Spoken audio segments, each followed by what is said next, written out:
Baik. Bismillahirrahmanirrahim. Assalamualaikum warahmatullahi wabarakatuh. Innal hamdalillah nahmaduhu wa nasta'inuhu wa nastaghfiruh wa na'udzu billahi min shururi anfusina wa sayyiati a'malina. May yahdihillahu fala mudilla lahu wa may yudlilhu fala hadiya lahu. Asyhadu an la ilaha illallah wahdahu la syarika lahu wa asyhadu anna Muhammadan abduhu wa rasuluh alladzi la nabiyya wa la rasula ba'dah. Allahumma fassalli wa sallim ala Muhammadin wa ala alihi wa sahbihi wa mawalah, amma ba'du. Qala ta'ala ya ayyuhalladzina amanu taqullaha haqqa tuqatih wa la tamutunna illa wa antum muslimun. Jamaah sekalian rahimakumullah, pada pagi hari ini kita ingin menyelami atau memulai apa yang diperintahkan oleh Rasulullah sallallahu alaihi wasallam berkenaan dengan Asmaul Husna, dengan kalimat hadisnya man ahsaha dakhalal jannah. Siapa yang melakukan ihsa, semalam sudah kita jelaskan bahwa yang dinamakan al-ihsa bukan menghafal sekedarnya, karena hafalan sekedarnya itu dalam kalimat berkenaan dengan nikmat Allah sama dengan menghitung, ya. Makanya kalimatnya yang kemarin kita jadikan sandaran pemahaman adalah surat Ibrahim ayat 34 dan surat An-Nahl ayat 18, itu sama bunyi depannya, wa in ta'uddu ni'matallahi la tuhsuha. Dan yang dinamakan dengan al-ihsa, tuhsuha, itu adalah menghitung secara detail. Makanya tidak mungkin ada yang bisa menghitung nikmat Allah secara detail. Karena itu pengertian siapa yang bisa mengihsa Asmaul Husna langsung dijamin masuk surga, karena berisi dua, ya. Satu, memahami secara menyeluruh dan mendalam, kemudian melaksanakannya. Jadi satu-satunya amalan yang bisa langsung dilaksanakan adalah pemahaman terhadap Asmaul Husna. Sedangkan ya, pengamalan Al-Quran itu menunggu jenjang yang cukup panjang, memahami tafsirnya, hukumnya dan sebagainya. Tapi keimanan melalui Asmaul Husna dia langsung bisa praktek, karena prakteknya adalah ya, mengamalkan apa yang diinginkan dari sifat tersebut. Kalau kita ambil ya, untuk Ar-Rahman, sebenarnya Ar-Rahman dan Ar-Rahim akar katanya sama. Dua-duanya berkenaan dengan ya rahmat Allah. Jadi ada Pak Abdurrahman sama Pak Rahim itu saudara. Satu lagi nanti Pak Rahmat, nah itu sama tuh, saudara satu akar, ya. Nah, namun untuk Ar-Rahman itu kan ditambahkan alif dan nun di ujung yang digunakan untuk menyatakan ya, semuanya Ar-Rahim, Ar-Rahman itu adalah mubalaghah al-ism, jadi isim yang dilebihkan maknanya. Namun dari sisi jumlah kelebihannya atau ya kekuatannya, Ar-Rahman itu lebih luas daripada Ar-Rahim. Artinya Ar-Rahman itu mencakup seluruh kasih sayang Allah, baik dari dunia ini sampai akhirat. Kenapa di akhirat ada Ar-Rahman? Ya, karena sebagaimana ayat di surat An-Naba yang kita sering dengar, yauma yakumur ruhu wal malaikatu saffan la yatakallamuna illa man adzina lahur rahman. Jadi Allah disebut dengan Ar-Rahman ketika ya memberikan izin orang yang bisa ya berbicara, menyampaikan sesuatu di akhirat. Itu bagian dari Ar-Rahman. Nah, kalau diurut dari awal, maka Ar-Rahman, sifat Ar-Rahman yang pertama kali kita ketemukan adalah di surat Al-Fatihah itu. 2 kali. Kalau yang menyebut Bismillah masuk dalam Al-Fatihah, maka dalam surat Al-Fatihah terurang 2 kali, yakni Bismillahirrahmanirrahim dan Ar-Rahman Ar-Rahim. Setelah itu maka adanya nanti cukup jauh di surat Al-Baqarah ayat 163 yang berbicara tentang wa ilahukum ilahu wahid la ilaha illa huwar rahman ar-rahim. Sebenarnya kalau kita pelan-pelan memahami Ar-Rahman ini, yang artinya Allah sangat-sangat pemurah, ya, bahasanya itu nggak ada bahasa Indonesia ya. Allah sangat-sangat pemurah sekali gitu ya. Saking pemurahnya maka nggak ada, ibaratnya pemberian yang Allah berikan itu banyak yang nggak bisa pakai logika kita. Kenapa? Karena mau orang tiap hari ya, manusia yang sudah Allah ciptakan di muka bumi ini, yang aslinya diperintahkan untuk ibadah, mengabdi ya, walaupun orang itu tidak ibadah, tidak mengabdi, tiap hari menghina Allah, mencerca Allah, memaki Allah, tetap saja karena Allah sudah menjatah dia dengan rizkinya nggak di stop, nggak. Jadi gimana kita membayangkan murahnya Allah? Makanya kita ini selama ini kepedean, seolah-olah kayaknya saya aman-aman saja gitu ya, walaupun zikirnya kurang, ininya kurang. Maka sampai-sampai bagi orang-orang yang sudah menyelami Ar-Rahman itu sebenarnya mereka sangat berbahagia mendapatkan musibah, karena bagi mereka musibah itu merupakan pesan spesial dari Allah Subhanahu wa taala yang menunjukkan bahwa Allah Subhanahu wa taala mau ya, menegurnya.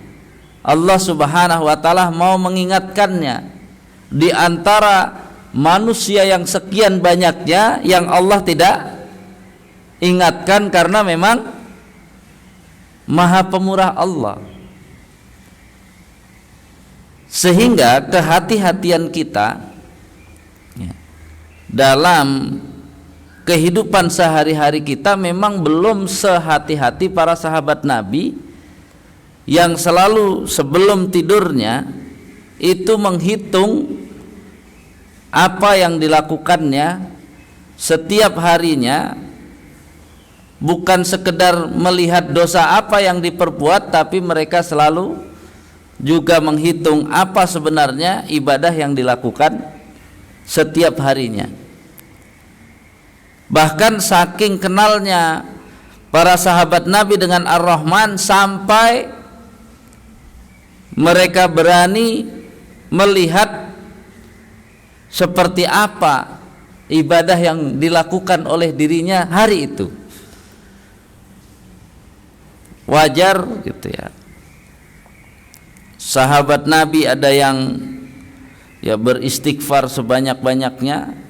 Ada siapa, Abu Hurairah atau siapa yang 1000 kali atau berapa, karena bukan 1000 kali seperti kita, oh saya ngikut Abu Hurairah setiap habis sisa langsung astagfirullah 1000 kali. Itu tetap saja balik lagi, ketika menyebut istighfar 1000 kali, istighfar kita hari ini 1000 kali itu adalah ya menghitung al-adat, bukan al-ihsa.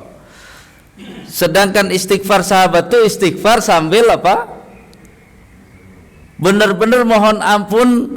Bisa jadi mereka tuh membayangkan, sholat subuh saya tadi ya Allah kayak begini, sholat duhur saya kayak begini, ya qobliyah saya kayak begini, ba'diyah saya kayak begini. Mereka kesana. Sementara kalau pelajaran kita itu hanya mengumpulkan, oh ini sekian kali, ini sekian kali, lalu kita lakukan, yang kita lakukan tingkatannya al-adat atau al-ihsa ya. Kalau al-adat semua kan bisa. Kemarin ya, yang kemarin tidak ikut kan al-adat tuh misalnya coba sebutkan nikmat Allah, ya mata, mulut, hidung, semua hanya gitu aja.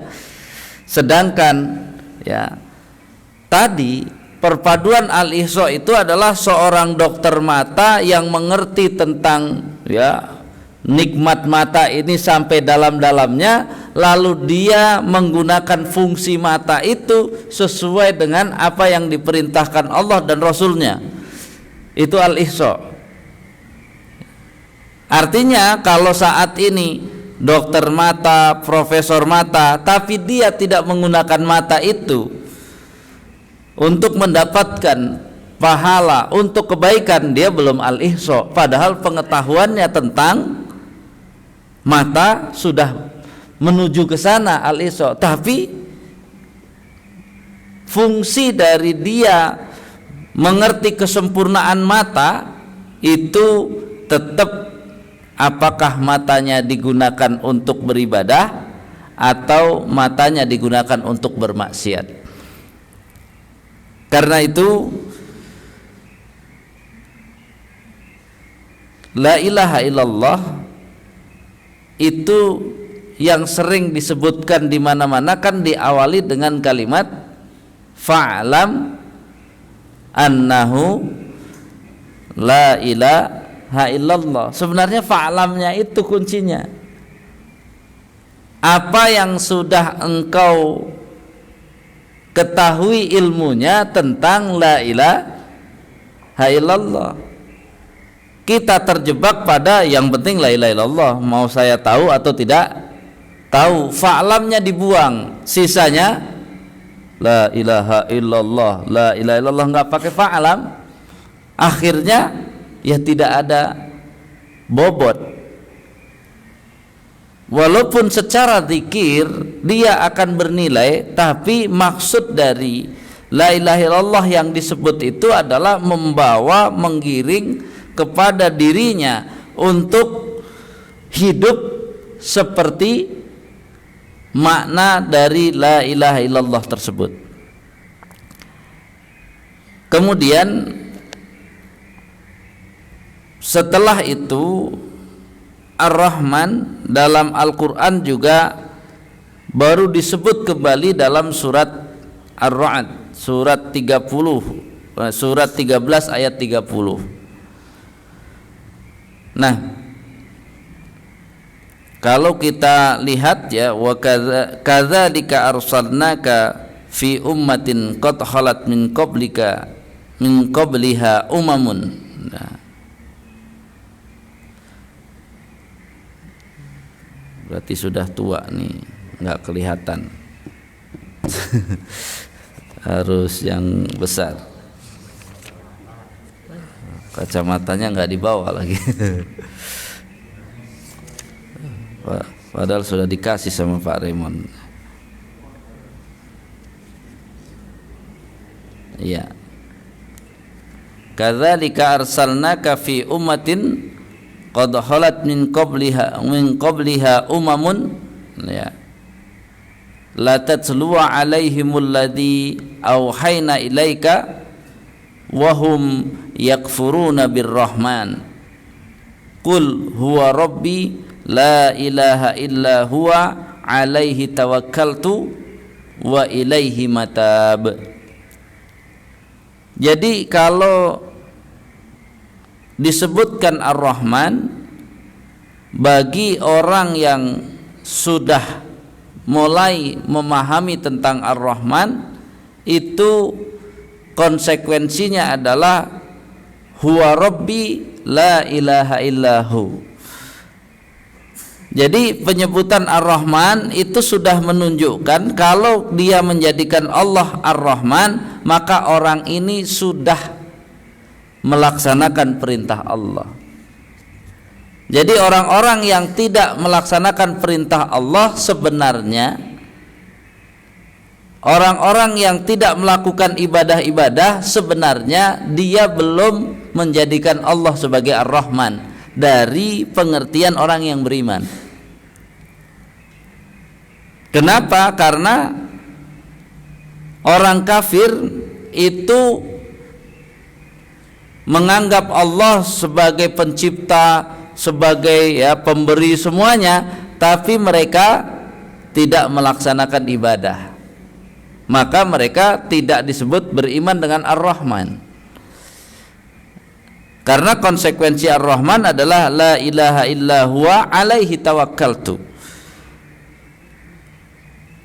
Kepada Allah kami menyerahkan seluruh hasil dari usaha. Tawakal itu kan menyerahkan seluruh hasil dari usaha.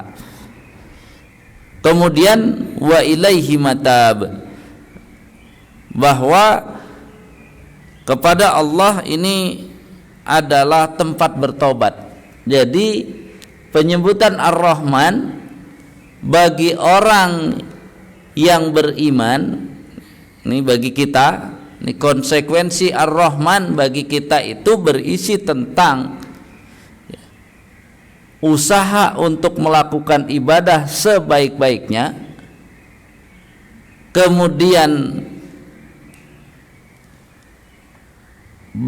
memberikan, menyerahkan diri pada apapun yang kita lakukan, yang tentu yang dilakukan harus menjadi nilai ibadah. Jadi bekerja misalnya, bekerjanya harus bernilai ibadah.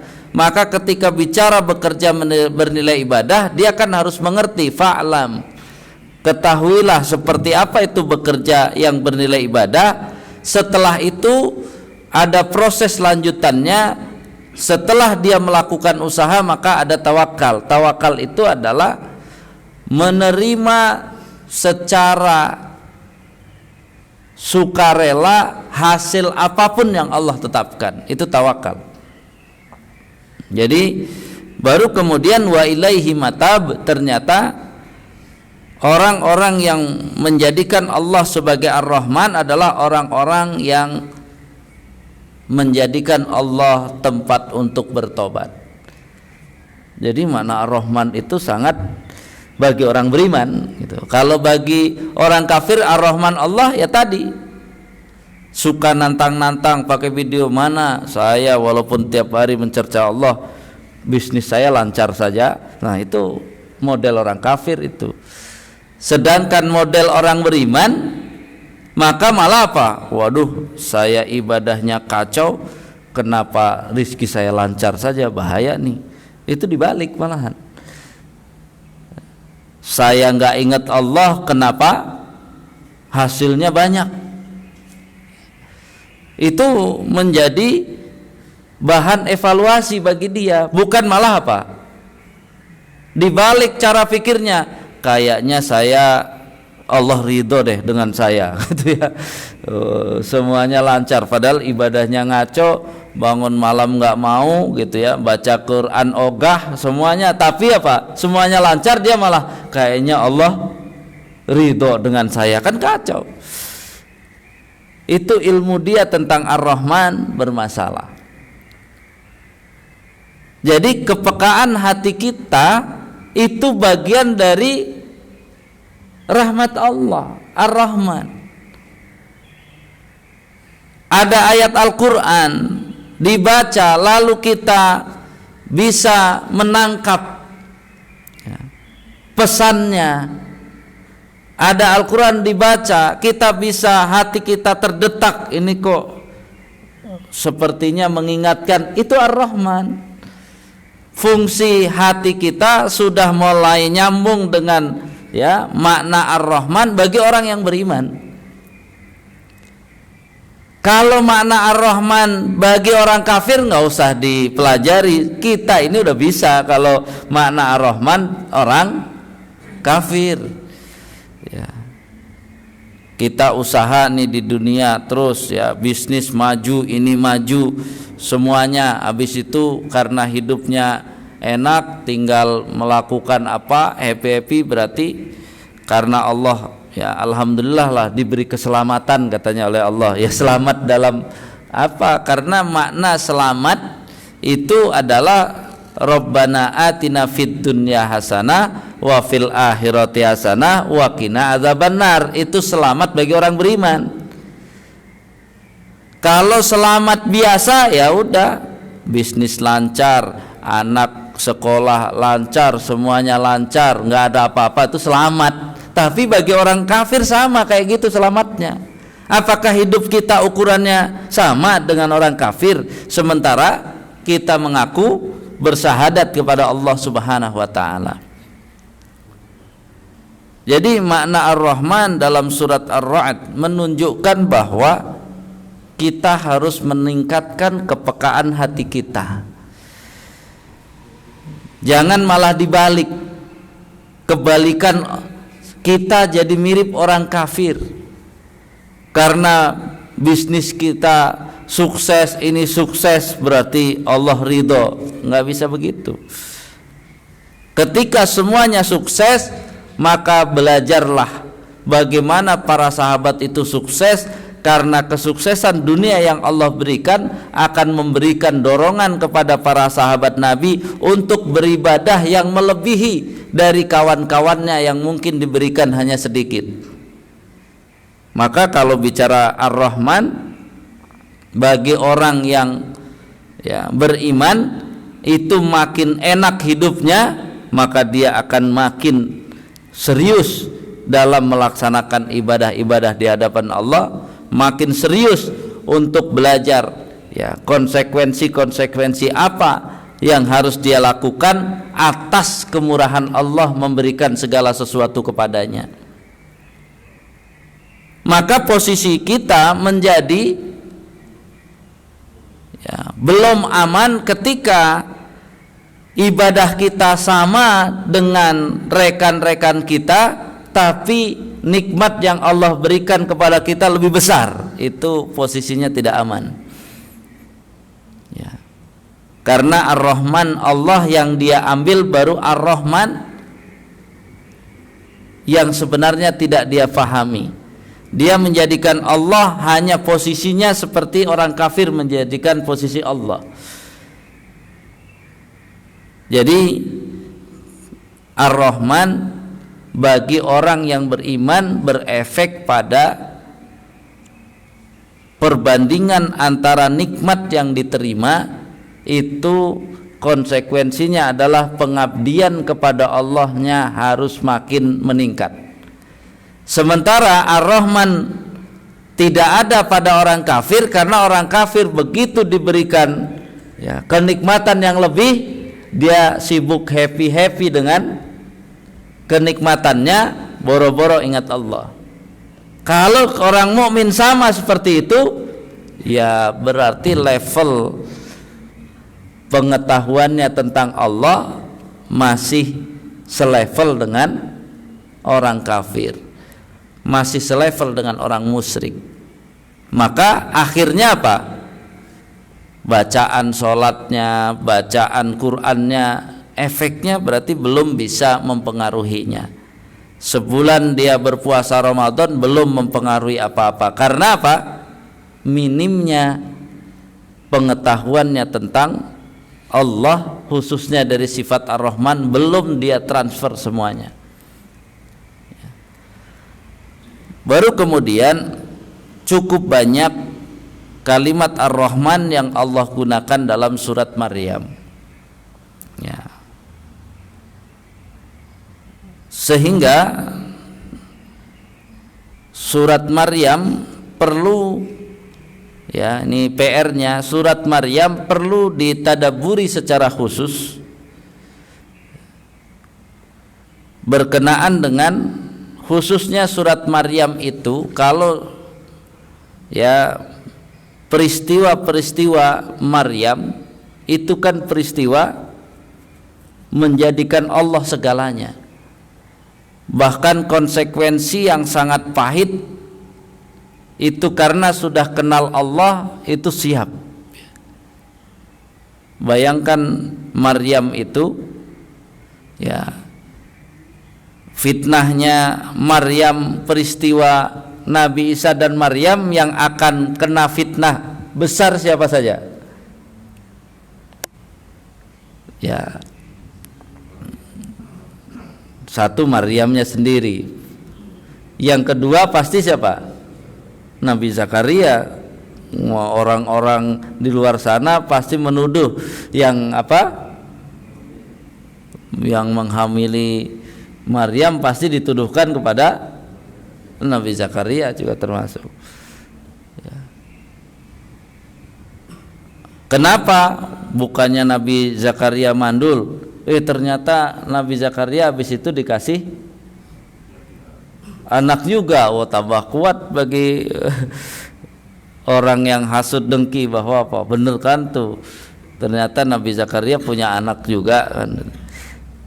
Ini kan ujiannya berat bukan bagi orang kafir tapi bagi orang yang beriman. Sehingga termasuk pelajaran Maryam itu, ya ada Maryam, ada Siti Hajar, itu tadabbur khusus bagi para wanita yang single parent. Gitu. Jadi kalau cara mendidik anak bagi wanita single parent itu harus tuntas belajar mentadaburi kisah Maryam dan kisah Siti Hajar. Jadi bukan apa mentadaburinya di Facebook ngadu, itu bukan, harusnya dia paham dulu. Kan banyak orang yang ingin apa? Dia posisinya single parent. Maka proses masuk surganya single parent itu harus konsisten belajar tentang Maryam dan Siti Hajar. Jadi kalau masuk surganya wanita yang masih punya suami itu kan lebih ringan, karena nanti bisa di cover dengan taat sama suami gitu ya. Tinggal sholat ya 5 waktu, puasa 1 bulan di Ramadan, menjaga kehormatan, taat sama suami, langsung masuk surga. Kalau suaminya nggak ada kan nggak bisa melaksanakan ini. Maka sholat 5 waktu, puasa ya 1 bulan, menjaga kehormatan dan memiliki ketaatan seperti Maryam dan ataupun Siti Hajar. Itu pengganti dari taat kepada suami adalah memiliki ketaatan seperti ketaatannya Maryam, memiliki kekuatan mental untuk menangkal fitnah seperti kekuatan Maryam, dan menjaga diri untuk tidak ya memperkeruh pendidikan anaknya dengan mengisahkan yang baik-baik dari suaminya, yang baik pisahnya karena cerai atau pisahnya karena meninggal. Itu kalau meninggal kan aman, nggak akan ketemu lagi kan. Kalau yang bercerai maka dia harus memiliki komitmen pendidikan yang menjadikan suami tidak ada aibnya di depan anaknya. Ini kan berat. Keberhasilan Siti Hajar mendidik Ismail itu karena ketahanan, ya, berprasangka baiknya Siti Hajar terhadap Nabi Ibrahim. Cuman 2 atau 3 kali Pak datang kepada Siti Hajar Ismail. Tapi adakah Siti Hajar berprasangka buruk terhadap Nabi Ibrahim? Tidak. Kalau prasangka buruk maka tidak bisa mendidik seorang anak menjadi seperti Ismail. Jadi kembali urusan Ar-Rahman itu ada hubungan dengan kisah Maryam. Baru kemudian nanti juga cukup banyak di surat Toha, ya. Dan pesan saya, ya, jadi tadabbur kisah Maryam itu untuk menguatkan pemahaman kita terhadap Ar-Rahman. Kemudian yang sangat khusus yang kemarin kita sudah sebut adalah kita harus, ya, membaca tafsirnya, membaca keterangan-keterangannya dari surat Ar-Rahman itu sendiri. Itu harus kita lakukan. Makanya kalau kita lihat kasih sayang Allah yang pertama bagi kita adalah bagi orang yang beriman, ya. Kalau orang kafir adalah Allah telah menjadikan kita muslim, memberi petunjuk, itu adalah Rahman, sifat kasih sayang Allah yang pertama. Maka Islam kita, iman kita harus kita jaga. Kemudian dari surat Ar-Rahman menunjukkan setelah itu konsekuensinya kasih sayang Allah yang harus kita pegang, harus kita miliki adalah Al-Quran. Jadi Al-Quran ini merupakan kasih sayang Allah bagi orang yang beriman. Makanya proses berinteraksi dengan Al-Quran kita ini harus terus diasah, harus terus dibiasakan, karena memang semua kemuliaan yang terjadi di dunia ini dari sudut pandang, ya, Islam itu dimulai dari Al-Quran. Malam diturunkannya Al-Quran itu malam kemuliaan. Jadi kemuliaan itu ada bersama Al-Quran.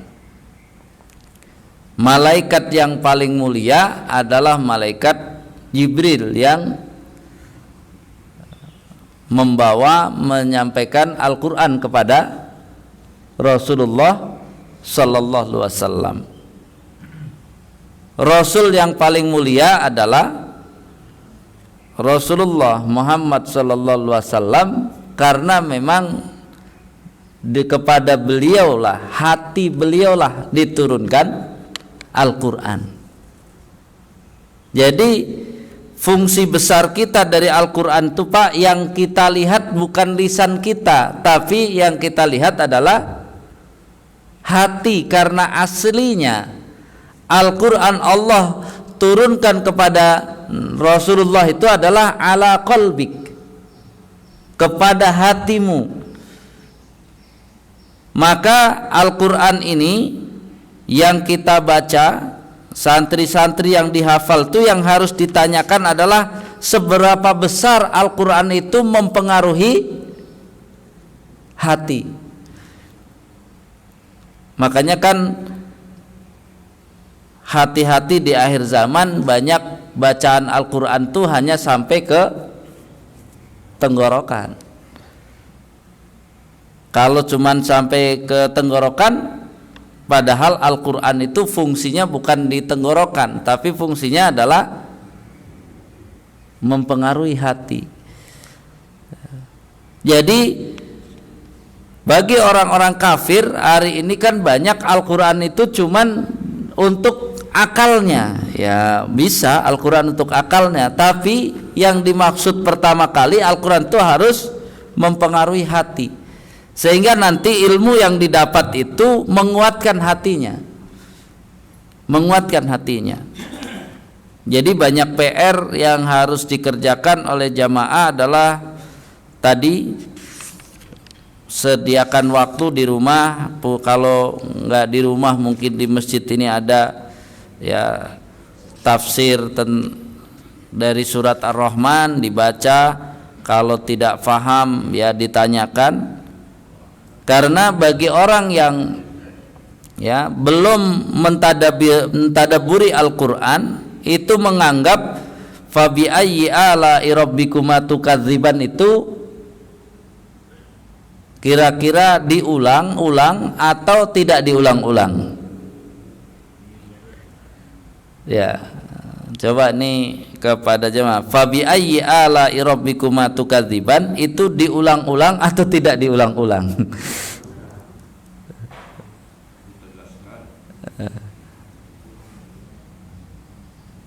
Kalau ulama yang sudah faham, dalam Al-Quran tidak ada sesuatu yang diulang-ulang. Kalau diulang-ulang kan kayak nggak ada apa? Nggak ada maksudnya. Itu bukan diulang-ulang, memang harus disebut lagi. Karena apa? Maksudnya beda lagi. Jadi fabi ayyi ala'i rabbikuma tukadziban yang pertama berbeda dengan fabi ayyi ala'i rabbikuma tukadziban yang kedua. Ilmu kita harus sampai sana. Jadi nanti fabi ayyi ala'i rabbikuma tukadziban berbeda lagi. Jangan dibilang sama. Kalau yang dibilang sama, maklum dia belum tahu. Kalau yang sudah tahu itu tidak diulang-ulang. Kan kalau cuma diulang-ulang kayak kurang kerjaan. Padahal Al-Quran itu Allah turunkan huruf demi huruf, kata demi kata dengan maksud dan tujuan tertentu. Jadi dari sekian fabi ayyi ala'i rabbikuma tukadziban, tugas kita harus tahu bedanya apa ya fabi ayyi ala'i rabbikuma tukadziban yang pertama dengan yang kedua, nanti yang kedua dengan yang ketiga. Sebenarnya gampang, bedanya kira-kira gimana cara tahu bedanya? Jangan dilihat tulisannya mah sama persis. Yang menjadikan beda adalah prolognya, kata-kata sebelumnya itu. Jadi kalau di fabi ayyi ala'i rabbikuma tukadziban yang pertama itu berarti ya, jangan disia-siakan adanya Al-Quran, penciptaan kita, Allah berikan keterangan, kemudian apa, matahari, ya, bulan, bintang, gitu, pohon-pohon yang bersujud, dan pohon-pohon bersujud disebut langit. Kemudian semua yang di depan itulah menjadi konsentrasi untuk menjadi satu kesatuan. Di sini di surat Ar-Rahman itu pemaknaan Ar-Rahman kita itu sangat bagus kalau komprehensif. Dari masalah Al-Quran, penciptaan manusia, ilmu, kemudian alam semua sampai apa? Wal habbu dzul asfi war raihan, sampai ke sana semuanya. baru Allah kunci fabi ayyi ala'i rabbikuma tukadziban. Berkenaan yang kedua adalah proses bisa membandingkan antara penciptaan manusia dengan penciptaan jin, itu beda ya. Makanya fabi ayyi ala'i rabbikuma tukadziban adalah siapa yang tukadziban, yang manusia dekat-dekat sama jin, jin dekat-dekat sama manusia, itu tukadziban itu. Karena Allah sudah pisah, beda antara ya khalaqal insan dan khalaqal jan. Kalau dibedakan ya sudah masing-masing, jangan cari kerjasama, cari kompromi, cari apa, jangan, orang udah jelas. Siapa yang fokus mengurus manusia, maka dia bersyukur. Kalau manusia sibuk banget dengan apa? Kasak kusuk dengan jin, berarti tukadziban gitu. Baru kemudian ya, fabi ayyi ala'i rabbikuma tukadziban adalah masalah kekuasaan Allah dari timur, dan ya disebutkan di sini kan timur barat. Jadi beda makna fabi ayyi ala'i rabbikuma tukadziban itu dari kalimat yang depannya. Jadi fabi ayyi ala'i rabbikuma tukadziban yang pertama urusannya dengan ini, fabi ayyi ala'i rabbikuma tukadziban yang kedua urusannya dengan yang seperti tadi. Berarti kan beda konsekuensinya, beda penamaannya. Sehingga ya dalam penggunaan ya bahasa umum dalil itu kayak gitu, dalil itu. Jadi jangan salah ngambil. Makanya kalau coba dilihat yang surat, kita baca saja ini surat Ibrahim 34 sama surat An-Nahl ayat 18, itu kan menarik. Bunyinya sama, depannya, belakangnya beda ya. Jadi dalam surat An-Nahl dulu ya, surat An-Nahl ayat 18 ya, itu kan bunyi depannya sama, wa in ta'uddu ni'matallahi la tuhsuha innallaha laghafurur rahim. Jadi jika kamu menghitung nikmat Allah, maka kamu bisa menghitung tapi tidak bisa mengihsa, karena ihsa itu detail. Tapi Allah katakan innallaha laghafurur rahim, Allah maha pengampun, sungguh maha pengampun lagi maha penyayang.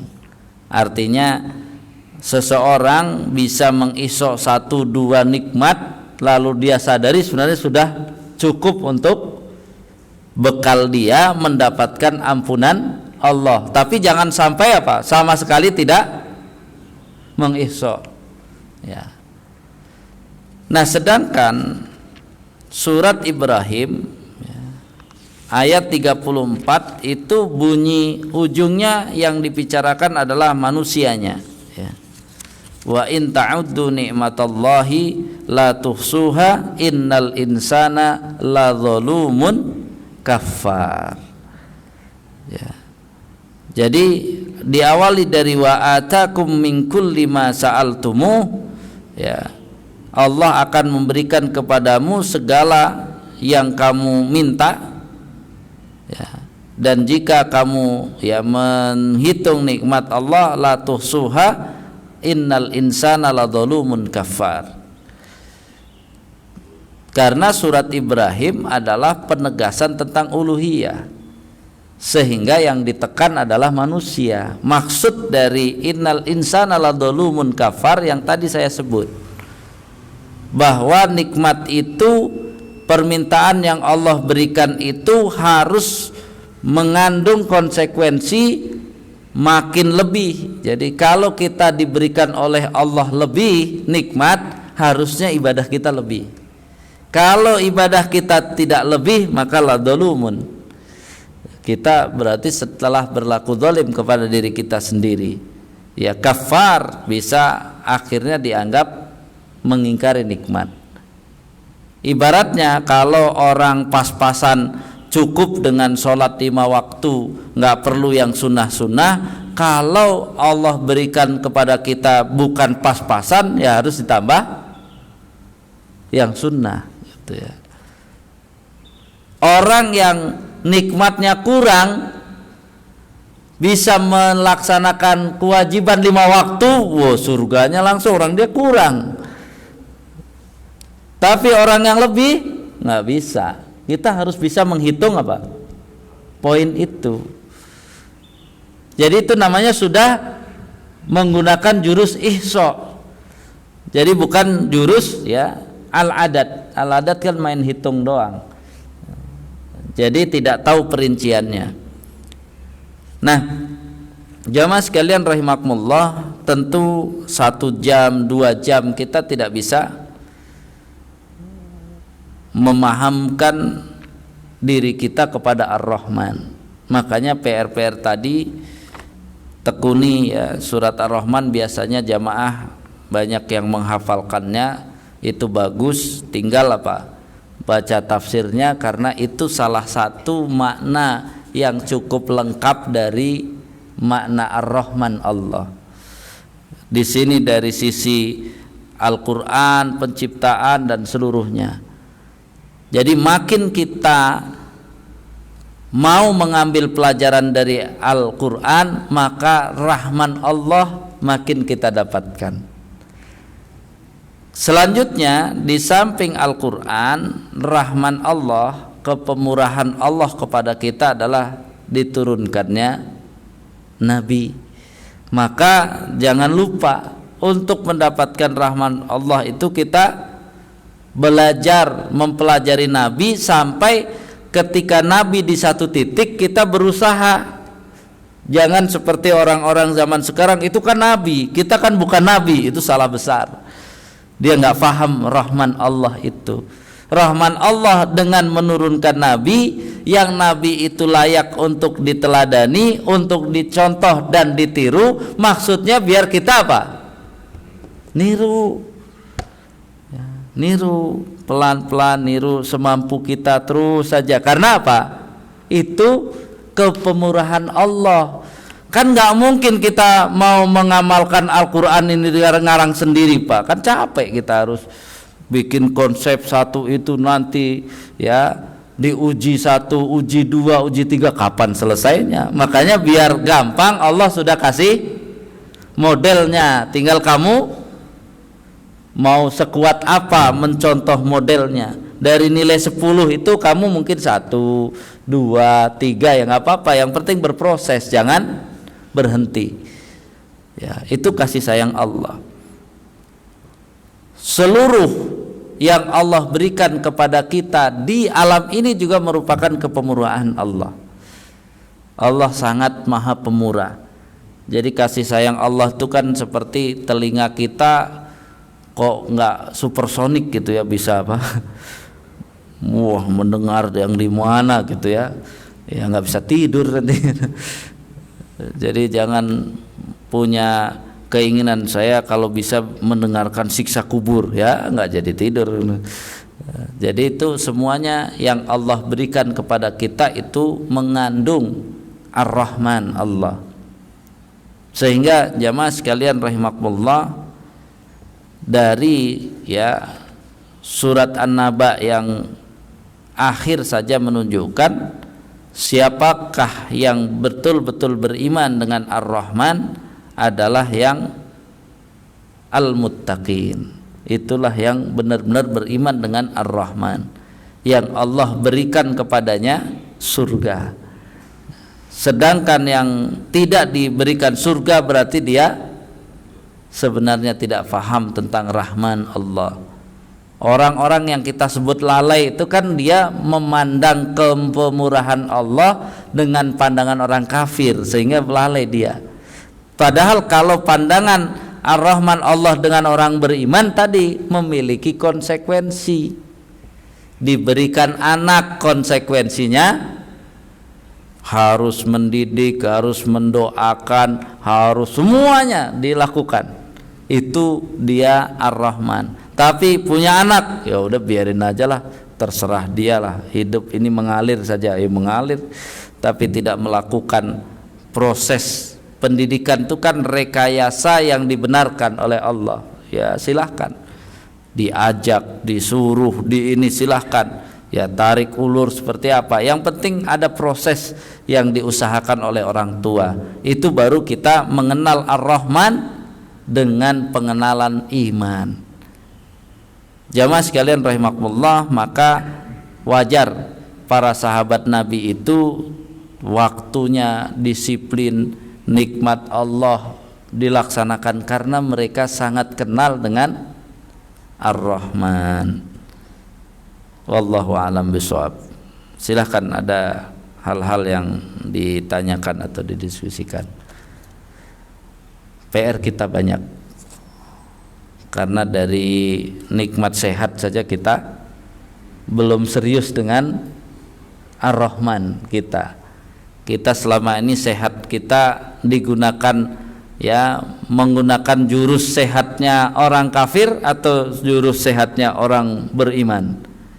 Kadang pakai orang beriman, kadang pakai jurus orang kafir. Sehatnya hanya untuk canda-canda, tuh pingpong. Canda-canda, tawa-tawa, enak-enak gitu ya. Hanya untuk itu aja. Padahal ngakunya kita ini orang beriman. Jadi mudah-mudahan kita sudah bisa menggunakan Ar-Rahman untuk menjadi jurus orang beriman, karena disinilah maksud dari ana inda dzanni abdi bi, aku terserah prasangka hambaku kepadaku. Kalau hambaku itu menganggap dirinya kayak orang kafir, ya sudah, berarti dia kayak orang kafir. Kalau hambaku menganggap dirinya kayak orang musyrik, ya sudah, kayak orang musyrik yang tapi rajin ke masjid. Kan lucu jadinya nanti, ke orang musyrik rajin ke masjid. Makanya biar anggapan kita kepada Allah benar, maka mulai sekarang saya harus beda. Saya ini muslim, kesehatan saya tidak sekedar untuk ya menjalani hidup di dunia, tapi kesehatan saya untuk menyiapkan akhirat saya. Itu baru ada beda itu. Jadi la yastawi ashabun nari wa ashabul jannah. Jadi selama ini masih banyak yang sama. Ini sebenarnya yang penghuni surga yang mana, penghuni neraka yang mana. Karena apa? Sama aja. Wallahu a'lam bishawab. Ya. Waalaikumsalam warahmatullahi wabarakatuh. Al-Quran itu kan rahmat buat manusia ya. Iya. Di surat Ar-Rahman itu apa selalu diulang Robbikumah jin dan manusia. Sebenarnya kalau melihat surat jin, Al-Quran juga untuk apa? Memberikan petunjuk bagi mereka sehingga jin yang muslim hidupnya lebih baik daripada yang tidak muslim. Kenapa Al-Quran lebih khusus kepada manusia? Karena makanan-makanan yang disebut di sini adalah makanan manusia. Ya, itu satu. Walaupun ya di posisi itu berarti tugas jin lebih ringan daripada tugas manusia, karena jin nggak ada jailun fil ardi khalifah, dia tidak sebagai khalifah, sedangkan manusia menjadi khalifah. Maka iman jin sebenarnya berarti tinggal apa? Lebih mudah, dia tinggal ngikut aja yang benar-benar. Sepertinya ya kan kalau di hierarki jin kayaknya kan nggak bisa junior mempengaruhi seniornya, karena seniornya udah masih hidup dari dulu zaman Adam, jadi mau ngomong apa coba? Jadi junior itu mau ngapain? Yang bosnya yang apa? Yang paling itu kan belum mati yang itu. Ya? Ya punya anak kan. Buahnya kan kemarin ismul mubalaghah pakai u. Ya yang mati hanya yang berusaha ya menentang ketentuan Allah aja mati gitu. Kalau dia santai-santai aja gitu, main-main doang gitu. Ibarat kalau manusia ya udah hidupnya buat sepedaan, buat itu nggak mati-mati dia.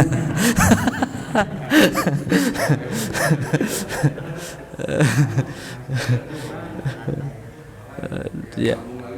Iya. Kalau manusia dijadikan bersuku-suku berbangsa-bangsa akan saling mengenal. Iya. Tapi kalau manusia diciptakan kenapa nggak disuruh saling mengenal? Iya. Ya itu tadi Pak, fungsi jinnya beda. Fungsi jin kan sempit sekali. Dia cuman kalau ngelihat apa kan asal Islam saja dia ibadah itu udah, karena apa?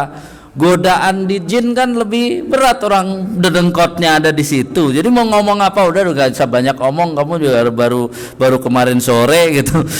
Jadi susah. Kalau ibaratnya di jin, bisa nggak misalnya di bangsa jin ini bikin apa? Wah, dai itu ya kalah pengaruh besar, nggak ada apa-apanya Pak. Dia ceritanya dari Adam gimana?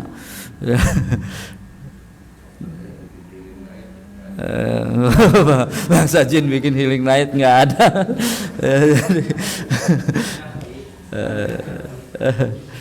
Jadi nggak signifikan. Memang Al-Quran ini lengkap karena memang ya hudan linnas utamanya ya manusia, karena bicara seluruh tadi ya komprehensifnya ada di manusia. Kalau jin berarti gampang banget, tinggal ngikut-ngikut selamat dia masuk surga. Tapi surganya jin juga namanya jin, makanannya itu, jadi bahasanya begini, kalau bangsa jin yang kafir makanannya sembarangan yang kotor-kotor. Kalau jin yang muslim makanannya adalah bekas yang orang yang beriman, hanya gitu doang bedanya. Tetap aja apa yang kotor-kotor juga bekas-bekas juga. Jadi itu ya bedanya. Ya, jangan dibilang jin ada yang kena kanker nggak? Ya nggak ada. Ya, karena kanker nggak bisa ke cahaya doang kan, dia kan dari bahannya cahaya seperti apa? Dia tidak ada gabungan antara apa? Tanah. Nah, sedangkan yang tadi kan tuh sel yang ada hubungannya dengan tanah, ya nggak ada, mungkin nggak ada jin usus buntu, nggak ada. Orang makannya cuma gitu doang, nggak pernah variatif. Jadi nggak semuanya dimakan kayak kita ya. Asam urat nggak ada jin asam urat. Jadi ada yang muslim naik haji dia kan itu. Ya, nggak pakai kuota ya. Orang beda itu ya. Nggak ada vaksin, nggak ada corona kayaknya ya jin gitu ya. Makanya yang manusia levelnya kayak jin susah sakit kayak apa Fir'aun gitu ya. Itu udah nggak tahu dikasih sehat gitu ya, tapi mati-mati juga ya.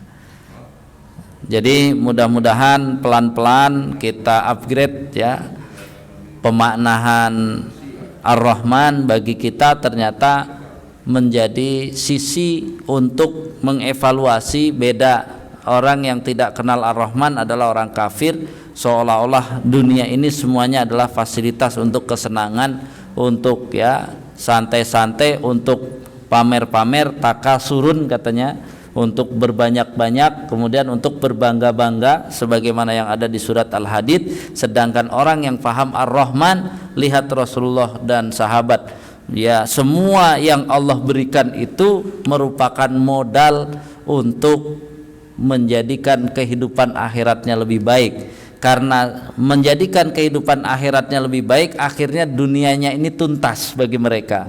Jadi mereka tidak mengeluh, mereka tidak merasa sulit. Kesulitan apapun di dunia bagi mereka adalah apa? Hal yang sepele. Karena ya saya ingat Pak siapa dengan umur yang kemarin itu pengalaman ya umroh, di 10 hari akhir, kemudian fisik dia udah lemah, tawaf aja dia umroh yang kedua udah nggak sanggup tawafnya katanya, akhirnya pakai roda apa, dan sewanya kan 100 real, mantap juga kan, 100 real tuh apa rodanya, jadi nggak kuat.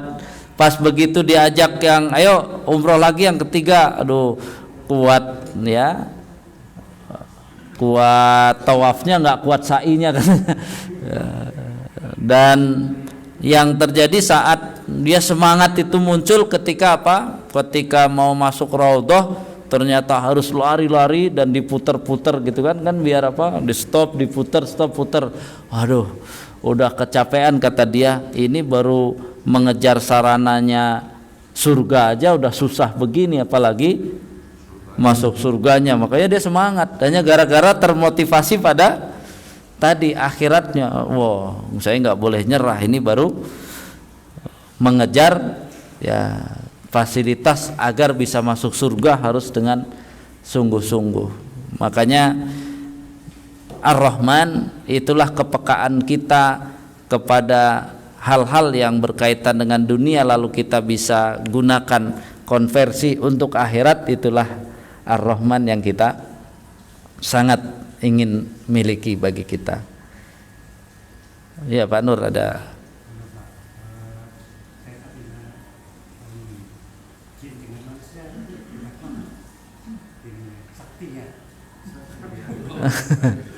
Hebat manusia.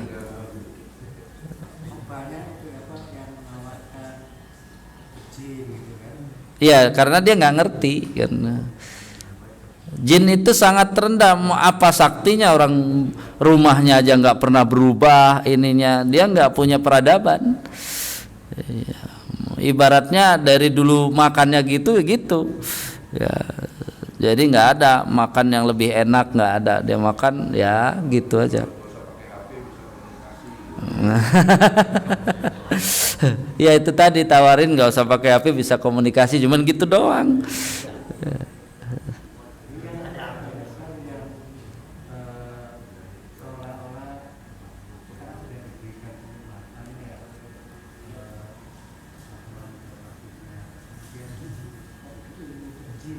Iya, karena tadi dia nggak paham, jadi karena yang kita bahas kemarin sore bahwa itu tadi masalah hari ini itu bedanya orang kafir dengan orang muslim sekarang itu bedanya karena pengetahuan tentang Allahnya sama, bedanya yang satu masih muslim belum kafir, yang satu masih muslim belum musyrik. Begitu tadi sudah kaitannya dengan jin jadi musyrik udah langsung. Makanya pengetahuan kita tentang Allah naik. Fa'lam annahu la ilaha illallahnya harus naik terus. Biar apa? Tidak mudah tergoda dengan sesuatu yang bertentangan dengan ketentuan Allah. Ya, derajat jin itu lebih rendah karena suruh sujud kan kepada Adam. Jauh gitu ya. Itu orang solih. Kalau lihat ayatnya kan orang solih yang mindahkan, nggak jadi jin. Jinnya nawarin sehari tunggu. Nah yang orang solihnya sesaat itu langsung pindah sebelum berkedip. Itu bukan jin. Jinnya nawarinya sebelum engkau berdiri dari duduk kan gitu. Orang solihnya ya sebelum berkedip udah langsung ada di situ. Jadi lebih sakti manusia, itu manusia yang begitu. Ya indahu kan. Enggak kan, bukan apa namanya, bukan itu. Karena yang kolbu itu adalah yang ini berkaitan dengan ikatannya kepada Allah. Yang gitu-gitu enggak apa, hanya mukjizat kan itu. Makanya penafsirannya ditentang itu siapa sebenarnya manusia itu. Sebagian menyebut orang lain, tapi ulama ada yang kekeh itu adalah Sulaiman sendiri. Masa ada yang lebih hebat manusia daripada nabinya, kan nggak mungkin. Oh nanti dia patuh bukan pada Sulaiman, pada apa? Pada orang itu. Itu sangat dimengerti. Jadi perbedaan itu yang satu karena tidak disebut, tapi yang tidak sebut ulama. Jadi ulama ada perbedaan tapi hanya sekedar ilmu ya, jangan di itu. Tapi lebih kuat mana? Kalau saya bilang lebih kuat Sulaiman sendiri. Karena apa? Dia yang paling hebat, manusia yang paling hebat di masa Nabi adalah nabinya sendiri. Makanya itu Sulaiman sendiri sebenarnya yang bisa apa? Memindahkan istana tadi gitu ya.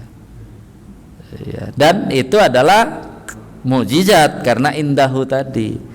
Ilmin indahu, bukan apa?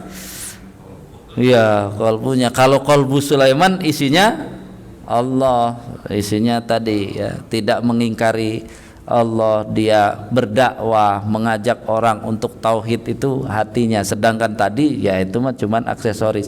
Kalau aksesoris Nabi kan cuman mukjizat, ya udah mukjizat mah udah nggak bisa. Mukjizat tuh kharijul adah, keluar dari kebiasaan. Jadi bukan nggak masuk akal, salah. Namanya mukjizat tuh masuk akal. Kenapa bisa begitu? Ya Allah ya bisa. Mau kayak apa juga. Tapi kharijul adah, dia tidak seperti biasanya saja. Jadi yang dinamakan mukjizat itu bukan hal yang tidak masuk akal. Selama ini seolah-olah tidak masuk akal, itu mukjizat, salah. Ya, mukjizat itu masuk akal. Mukjizat itu hanya kharijul adah, tidak mengikuti proses. Itu disebut mukjizat. Karena Allah yang melakukan, ya bisa. Karomah itu kharijul adah juga, karena Allah yang melakukan. Jadi kalau kita tongkat Nabi Musa bisa belah laut, masuk akal enggak? Ya masuk akal, orang Allah yang nyuruh. Kalau yang nyuruh kita ya baru disebut enggak masuk akal.